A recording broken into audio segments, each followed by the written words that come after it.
হয়, আপোনালোকে জানে যে আমাৰ যিটো কাশ্মীৰৰ যিটো পেহেলগামত যিটো ইনচিডেণ্ট হৈছে, সেই ইনচিডেণ্টটোৰ পিছত আমাৰ আজি এটা ভিডিঅ' ডিষ্ট্ৰিবিউট হৈছিলে, ভিডিঅ' ফাইল এটা, য'ত MLA বিধায়ক আমিনুল ইছলামে এটা মন্তব্য কৰিছিলে, যিটো মন্তব্য আমি ভাবো যে মানে খুব উত্তেজিত আৰু যিটো মানে তেওঁৰ পৰা এইটো আশা কৰা নাযায়, আৰু সেইটো তেওঁ মানে ইনচাইট কৰাৰ কাৰণে সেই মন্তব্যটো তেখেতে দিছে, আৰু সেই মন্তব্যটো আমি অফেন্স হিচাপে লৈছো, আৰু সেইটো আমি এটা কেছ ৰুজু কৰিছো। কেছ নম্বৰ হ'ল 347/2025।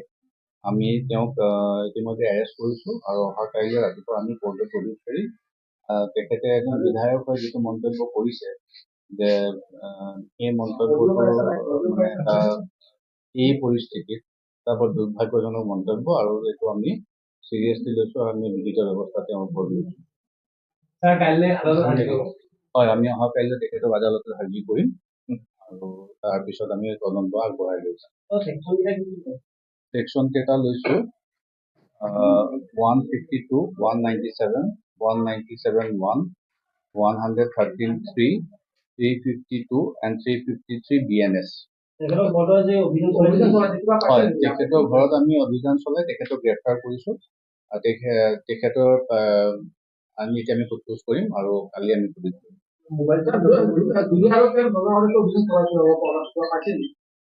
নাই নাই, অভিযান চলোৱা নাই, আমি অভিযান চলাই পেলাই তেওঁক আমি গ্ৰেপ্তাৰ কৰি লৈ আহিছো।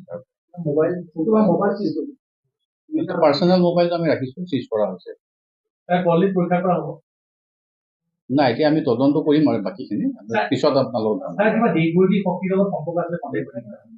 এই তদন্ত কৰিলে গম পাম। এতিয়া আমি মোবাইলৰ তদন্তখিনি কৰি চাওঁ, আৰু কিয় তেওঁ মন্তব্য দিছে সেইটো গুৰুত্বপূৰ্ণ কথা। তেওঁ কি কাৰণে এই কথাটো ক'লে সেইটো আমি এতিয়া তদন্তত আমি উলিয়াবলৈ চেষ্টা কৰিম। ডেফিনেটলি আমি জিম্মাত বিচাৰিম। আমি বিচাৰিম, এতিয়া আমি সোধ-পোছ কৰি লওঁ। গোচৰ নম্বৰটো হ'ল 347/2025। চমুটো কেছটো 347/2025।